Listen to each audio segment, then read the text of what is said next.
The first snow of winter fell as Daniel Carter rushed through emergency room doors, his son Noah cradled against his chest.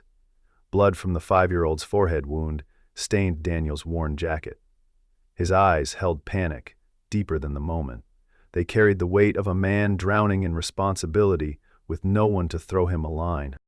In the crowded waiting room, Nurse Emily Reyes noticed them immediately. She always noticed those trying hardest not to be seen. "I've got this one," she told the triage nurse, approaching with quiet efficiency. Up close, she saw the exhaustion etched into Daniel's face. His shoulders curved inward like a man perpetually bracing for impact. "Let me see him," Emily said gently, guiding them away from judgmental glances. While others saw carelessness, she simply saw need. The boy's crying softened as Emily cleaned away the blood with warm cloths. "Hey there, brave guy. I'm Emily. What's your name?" "Noah," came the whispered reply between hiccuping sobs. "Well, Noah, heads are tricky. They bleed a lot, even when it's not serious. Like when you spill a tiny bit of juice, but it spreads everywhere." Her words were meant for the child, but she felt the father's tension easing beside her. As Emily worked, she pulled a small plastic dinosaur from her pocket, a trinket left behind by a previous patient, and pressed it into Noah's palm. "This is Dr. Rex. He helps me with all my brave patients." While they waited for the doctor, Emily told Noah a story about a magical forest where creatures helped heal each other. The boy's eyelids grew heavy, his body relaxing against his father's chest as he drifted to sleep. In that moment of unexpected quiet, Daniel's carefully maintained facade cracked. His voice barely audible. "I'm terrible at this. I should never have been a father." He wasn't speaking to Emily, not really. It was a confession to the universe, an exhausted admission of what he believed to be true. Instead of offering platitudes, Emily simply met his gaze. No judgment, no quick comfort, just recognition of his pain as something real.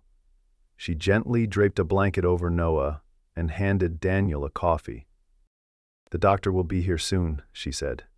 "It's going to be a long night."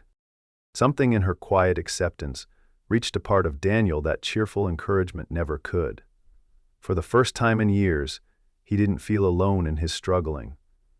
He took the coffee with a nod, the closest thing to gratitude he could manage, and in that small exchange, something shifted between them. Daniel Carter had once been known for his hands, strong, steady hands that could coax beauty from raw wood.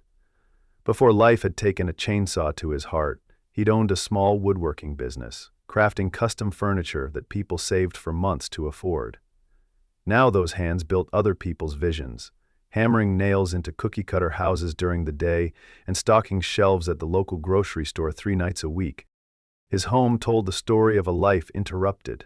Half-finished projects collecting dust in the garage workshop, empty spaces on walls where photos had been removed but nothing put in their place. In the 3 years since his wife Rebecca's car had skidded off an icy road, Daniel had been existing rather than living, moving through routines with mechanical precision. Wake Noah, feed Noah, clothe Noah, work, pick up Noah, feed Noah again, sleep, repeat. The refrigerator door displayed Noah's artwork, stick figures of 2 people rather than 3, sons with smiling faces that Daniel could never quite match in real life. Next to the artwork hung a calendar with doctor's appointments, school events, and bill due dates scrawled in increasingly cramped handwriting.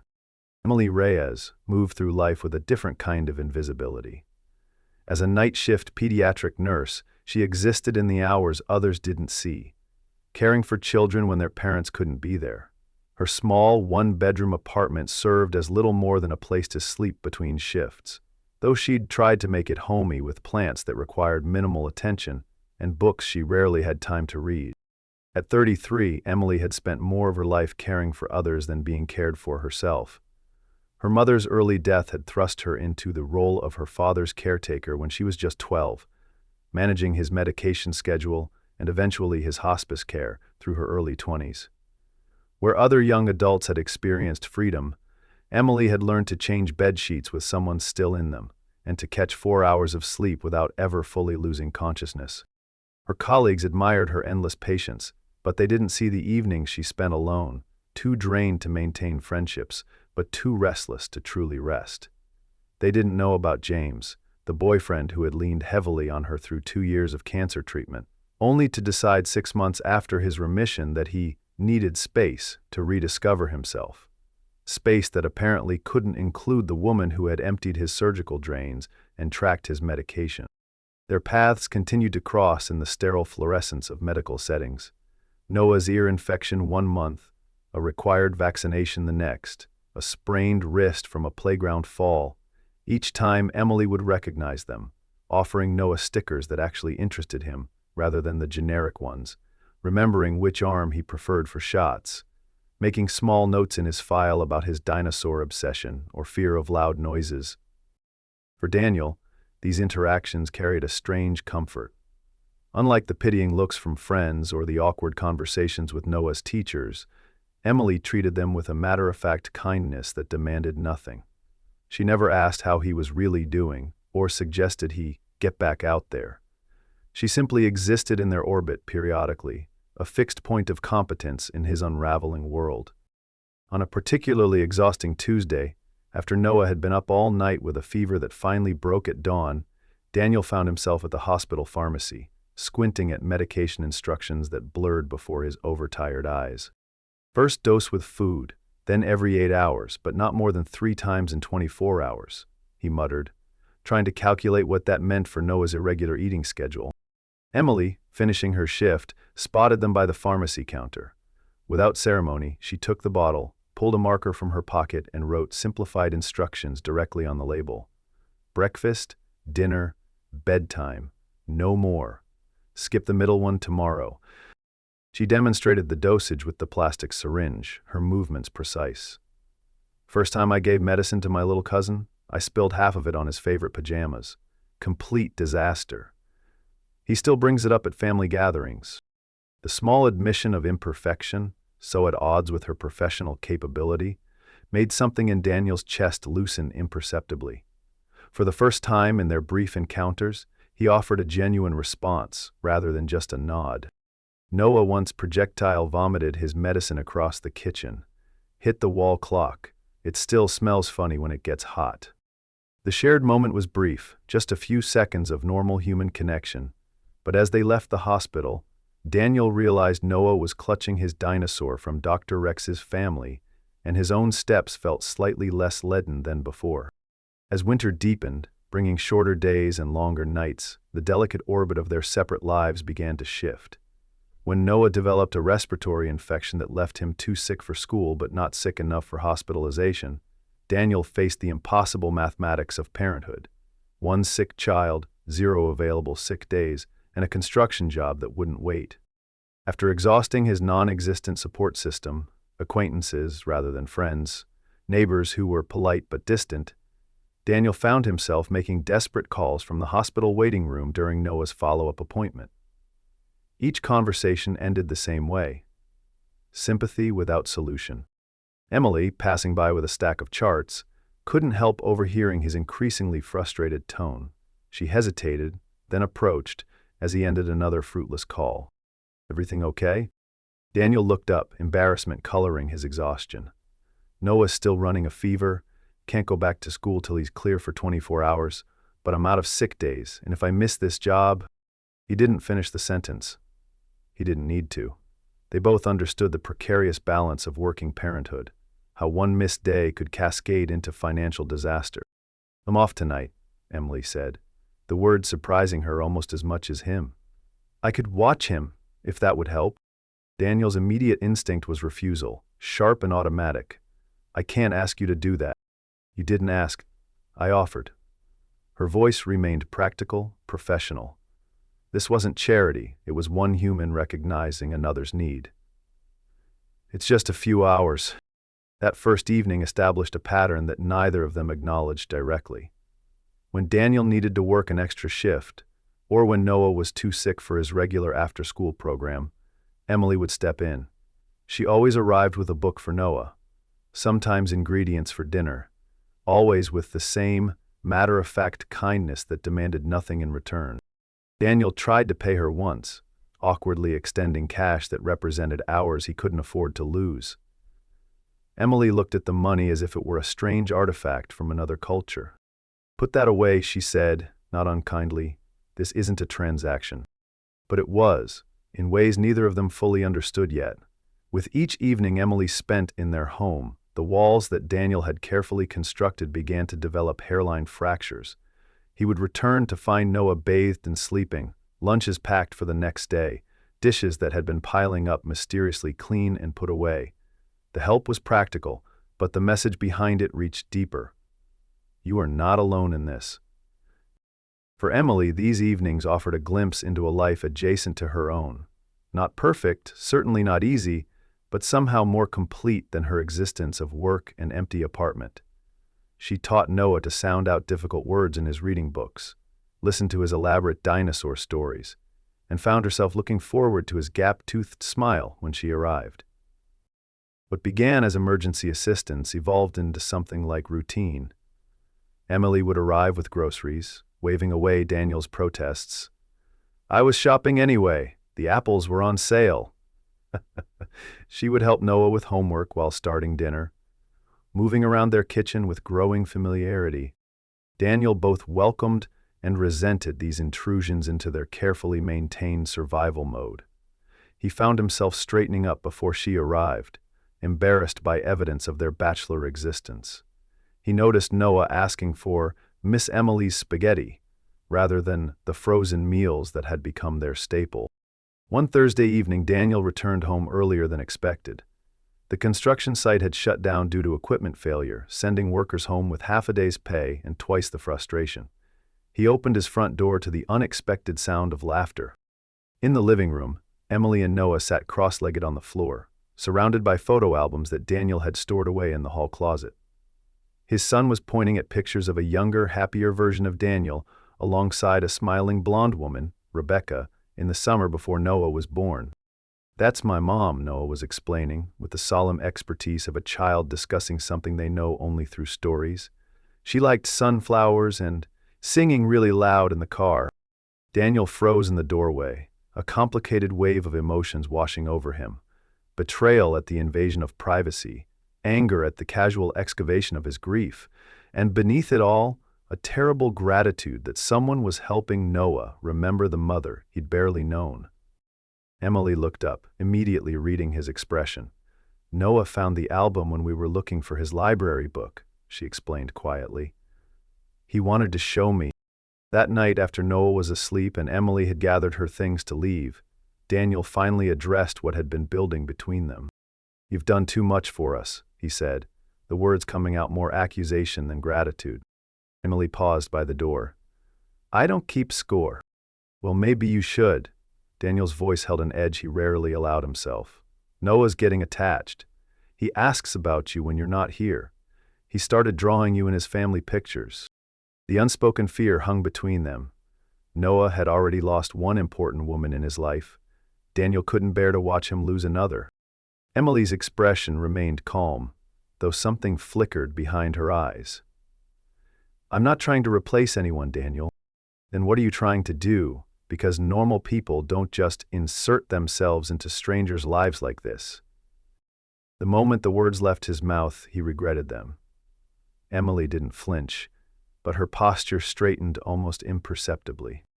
"You're right," she said after a moment. "This has gone too far. I apologize for overstepping." She left, without further explanation, closing the door with careful quietness.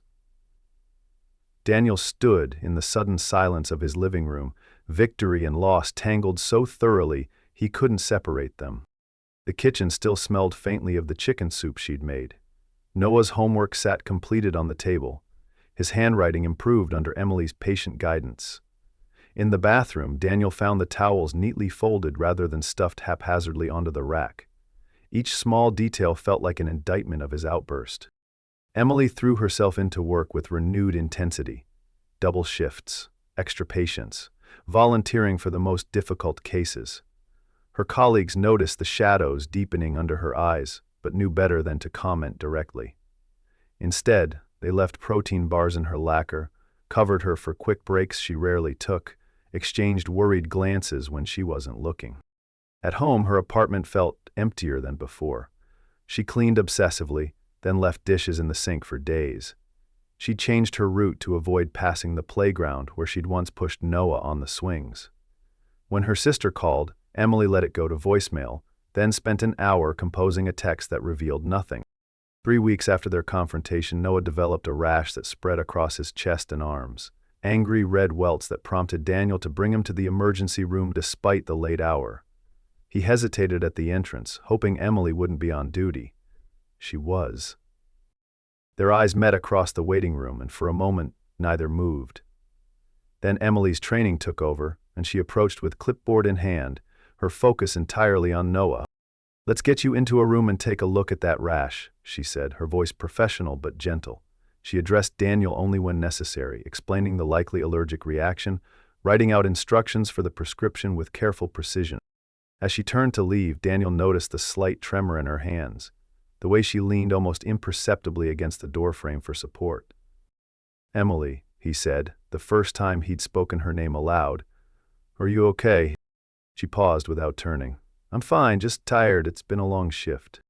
3 days later, during a particularly chaotic shift in the emergency room, Emily collapsed while checking a young patient's vitals. One moment she was recording a temperature. The next, she was crumpling to the floor, medical equipment clattering around her. Her colleagues rushed to her side, their roles instantly reversed, the caregiver now needing care. The diagnosis was unsurprising.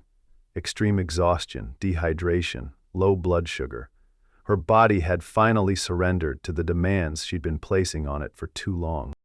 As they settled her in a hospital bed, despite her weak protests, a nurse picked up Emily's phone to call her emergency contact. The screen showed no recent calls, no text messages, just a background photo of a sunset over water.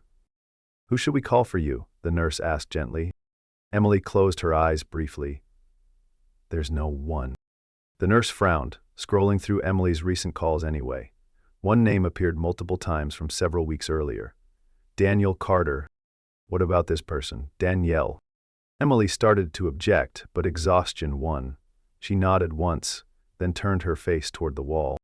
Daniel was securing a beam on a second-story frame when his phone rang. At the news, he immediately climbed down, explained the emergency to his foreman, and left to pick up Noah from school. The boy's questions during the drive to the hospital went largely unanswered, as Daniel tried to process what was happening and why he had been the one they called. They found Emily sitting on the edge of a hospital bed, arguing weakly with a doctor about being discharged. She fell silent when she saw them, surprise and embarrassment crossing her face. "Demons shouldn't have called you," she said. The doctor turned to Daniel with relief. "Mems Reyes needs someone to stay with her tonight. She's severely dehydrated and exhausted. We'd keep her, but with the flu outbreak, we need every bed." "I'll take her home," Daniel said, the decision made before he fully considered its implications. In his truck, with Noah dozing in the back seat, silence stretched between them. The last pink light of sunset cast Emily's profile in sharp relief, highlighting the new hollows beneath her cheekbones. "You should have just left me there," she finally said, her voice barely audible over the engine's hum. "I would have been fine." Daniel kept his eyes on the road. "Like you left us alone when we needed help?" Emily turned to look out the passenger window. "That was different." She didn't answer immediately. When she did, her voice had a quality Daniel hadn't heard before. A brittleness that suggested something on the verge of breaking. "Do you know what's funny? I spent 2 years taking care of James during his cancer treatment, driving him to appointments, holding his head when the chemo made him sick, reading aloud when the pain kept him awake. 2 years of my life. 6 months after he went into remission, he left. Said he needed to experience life after coming so close to losing it." Her reflection in the window looked almost ghostly, present yet insubstantial. "I always thought I deserved that I was only worth what I could give to others, and the moment I couldn't give any more..." The sentence remained unfinished, but its completion hung in the air between them.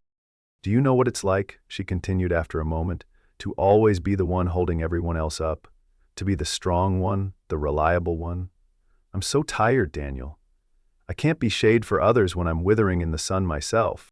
Daniel didn't respond with words. Instead, he reached across the console and took her hand. His grip was firm, warm. Mike had first drunk that coffee. Now, it was the first time he had initiated contact between them.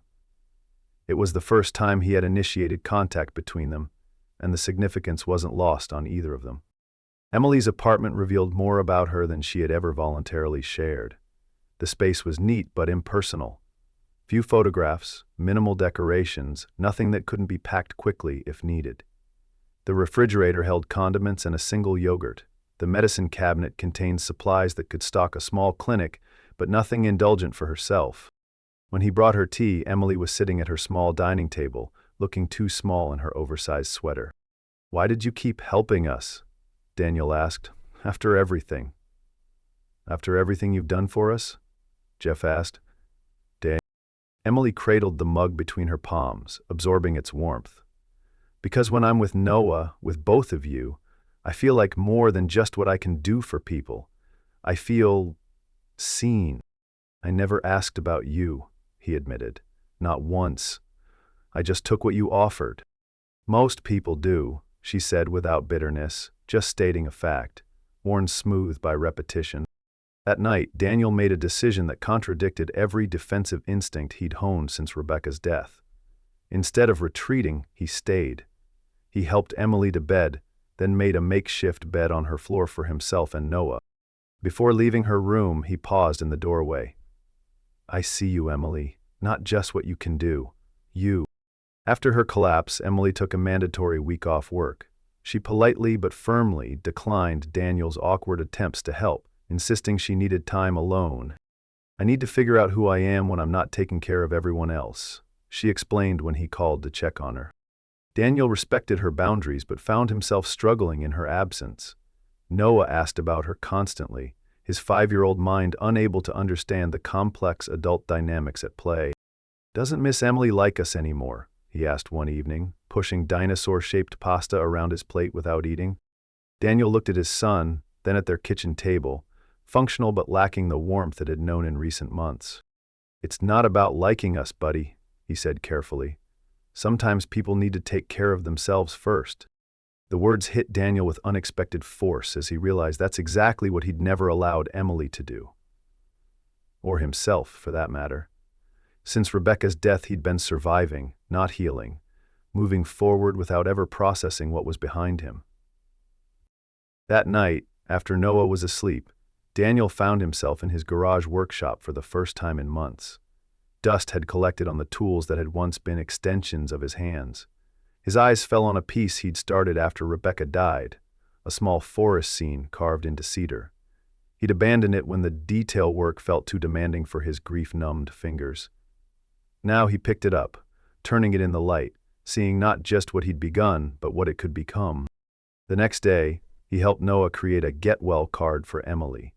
The boy's crayon drawing showed 3 stick figures holding hands, the sun shining above them. When Emily returned to work the following week, she was surprised to find Daniel waiting in the reception area. No Noah, just him. The first time he'd ever sought her out alone. "Is Noah okay?" she asked immediately, professional concern overriding personal boundaries. "He's fine," Daniel assured her. "He's with a sitter. I came to see you." Daniel seemed nervous, turning a paper cup in his hands without drinking from it. "I don't know how to do this," he finally said. "Do what?" "This, reaching out. I spent so long pushing people away that I forgot how to let them in." He placed a small package on the table between them, simply wrapped in brown paper. "I made this, for you." Inside was the forest scene, now complete and polished to a warm glow. In the center stood a small bench beneath a spreading tree, a quiet place of rest in the midst of nature. "I don't know how to love properly anymore," Daniel admitted, the words clearly difficult for him. "But I remember your stories about the healing forest you told Noah. I thought, maybe you needed a place to rest too." Amela touched the carving gently, her finger tracing the contours of the bench. "I miss the meals you cooked," Daniel continued. "I miss how you looked at Noah like he was precious, not a burden. He paused, struggling. I miss you. But I understand if that's not enough. I don't need you to love me perfectly, Daniel, she said finally. I just need to know you won't push me away when I'm trying to step in. I can't promise I won't mess up, he said, honesty winning over reassurance. But I can promise I'll try. Emily didn't immediately accept or reject his words.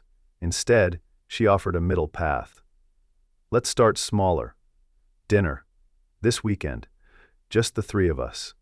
We'll see where it goes from there. The rebuilding began with small, careful steps. Daniel invited Emily for dinner that weekend, cooking for her for the first time, a simple pasta dish that was slightly overcooked, but prepared with genuine effort. When she offered to help, he accepted rather than seeing it as criticism of his abilities. Over the following weeks, they established new patterns. Emily still spent evenings with them, but now Daniel asked about her day, her father, her nursing school experiences. He listened when she spoke about her dream of someday opening a small community clinic in an underserved neighborhood. For Emily's part, she maintained boundaries that honored her needs as well as theirs. She kept her apartment, spent time with rekindled friendships, and pursued interests beyond caregiving. When Daniel slipped into old patterns, expecting her to handle household tasks or Noah's needs automatically, she gently redirected him. I'm happy to help, she would say, but that's your responsibility. I can show you how I organize his homework if you'd like. 3 months after Emily's collapse, Noah's birthday arrived. Daniel planned a small celebration at home, inviting a few of Noah's kindergarten friends. The night before, he stayed up late decorating and preparing, determined to make it special without relying on Emily to organize everything. When she arrived for the party, Emily was surprised to find Daniel had handled all the details, from the dinosaur-themed decorations to the homemade birthday cake with slightly wobbly frosting. During the celebration, Noah opened his presents with the exuberant energy of a 6-year-old. The last gift was a small box from Daniel. Inside was a framed photograph of Noah with both Daniel and Emily at the park, their faces lit with genuine happiness. But I already have this picture on my wall, Noah said, confused. This one's different, buddy, Daniel explained. Look closer. The photo had been placed in a handcrafted wooden frame that Daniel had made, carved with small forest animals and trees similar to Emily's gift. At the bottom he had inscribed, "Our family, not perfect, but ours." Emily's eyes filled with tears as she understood what Daniel was saying without grand declarations or promises. He took her hand, not with dramatic gesture but with quiet certainty. Later, after the other children had gone home and Noah was playing with his new toys, Daniel and Emily sat on the porch steps, watching the sunset paint the neighborhood in golden light. I've been thinking about what you said that night in the car, Daniel said. About being the one always holding everyone else up. He turned to look at her directly, his expression open in a way it hadn't been when they first met. I want to be someone you can lean on, Emily. Not just someone who takes from you. You already are, she said simply. In the months that followed, they developed routines that honored both their needs. Sunday dinners where they cooked together, teaching Noah to help with simple tasks. Emily spent nights at Daniel's house sometimes, but maintained her apartment as her own space. Daniel began accepting woodworking commissions again, rediscovering his passion and talent with Emily's encouragement. Spring arrived, melting away the snow that had blanketed the town when they first met. One bright morning they walked together in the local park, Noah running ahead to the playground where other children were already playing. Daniel and Emily sat on a bench watching him, comfortable in the silence they'd learned to share. Noah's laughter carried across the playground as he showed another boy how to use the monkey bars. I got a commission for a complete dining set, Daniel said after a while. Biggest job since before. That's wonderful, Emily replied warmly. You deserve it. Daniel watched Noah playing, then turned to Emily. His expression was softer than it had been when they first met, the shadows in his eyes receding like winter giving way to spring. You once said you didn't think you deserved to be loved, he said quietly. But if anyone deserves it more than you. I've never met them. Emily smiled gently.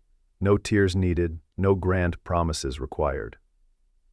Their connection had been built not on dramatic declarations, but on small, consistent choices to remain present, even when it was difficult.